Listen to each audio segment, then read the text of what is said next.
We begin with books 19 and 20 of the Odyssey, and as we begin this lecture, we are continuing on towards the very last few books in this epic poem. And so there's a lot that's about to happen basically in this big showdown. Remember that the suitors have continued to taunt Odysseus because he has been disguised as the beggar. Odysseus and Telemachus are preparing for this showdown that is about to happen. So, where the suitors have been in this great hall, they remove all of the weapons. And when that is done, they're basically just biding their time for what's about to happen. Odysseus and Penelope finally meet, but it's not as Odysseus, his true form, and Penelope. He is, remember, still disguised. And so he is basically testing Penelope, her asking her questions, and he wants to know of her faithfulness and how does she still feel about him, because keep in mind he has been gone 20 years, even though he has technically not been faithful. In his mind, it is more viewed as a necessary evil. It wasn't that he may have physically been unfaithful, but in his heart, he has not been. And so you can sort that out however best you can in your own mind. He tells that Odysseus, his return is imminent, and she is very skeptical of this and basically takes it as a good-natured old man beggar trying to make his host happy.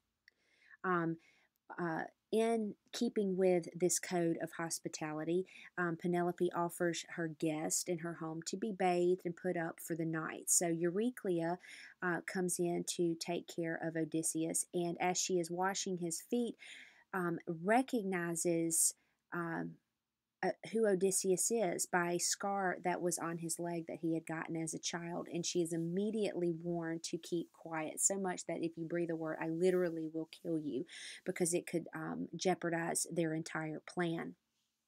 And then Penelope finally ushers in the last test that is going to be for the suitors. And it is going to take place with the axe handles. And she is telling what's going to happen, that one of the suitor, whoever will shoot the arrow through all of the holes of all the 12 axe handles lined up, will be the one who will win her hand in marriage. So this is basically setting the ground. It has not happened yet, but she's basically laying the groundwork for what is going to happen. In book 20, Odysseus overhears the suitors and the maidservants, and it angers him because some of these maidservants have been having sexual relationships with some of the suitors. And it's basically a slap in the face to Penelope and to Odysseus and to everyone else that has remained faithful while he has been gone. And by having relationships with them, they are basically condoning the suitor's behavior, which has been unacceptable. Odysseus is overheard, but Athena reassures him, calm down, now is not the time to take out your anger, helps him to sleep.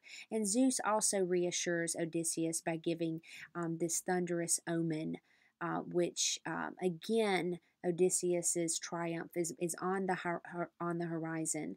So this is another act of reassurance that he is on the right path. And Theoclymenus, remember, he is the seer, the fugitive who came in with Telemachus, interprets a sign, because the suitors become absolutely hysterical, just going, out of their mind. And he says that this, yes, is another. He does not know that Odysseus is already there, but that something positive is going to happen to get rid of the suitors.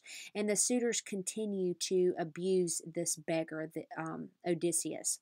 Book 20 is also a setting of the stage. All of the main characters, every major character in Ithaca is reintroduced. Amphinomus and Antinous Eurymachus are suitors who are have terrible actions. Theoclymenus, the seer, Eumaeus, the faithful swineherd, Melanthius, the scornful goatherd, Euryclea, the faithful nursemaid, and then, of course, the core characters, Odysseus, Penelope, and Telemachus as well. Another theme that we see within this is Telemachus equals man. So we have this coming of manhood for Telemachus. He has become increasingly bolder in the suitors, not just, a suitor, but all of the suitors' presence.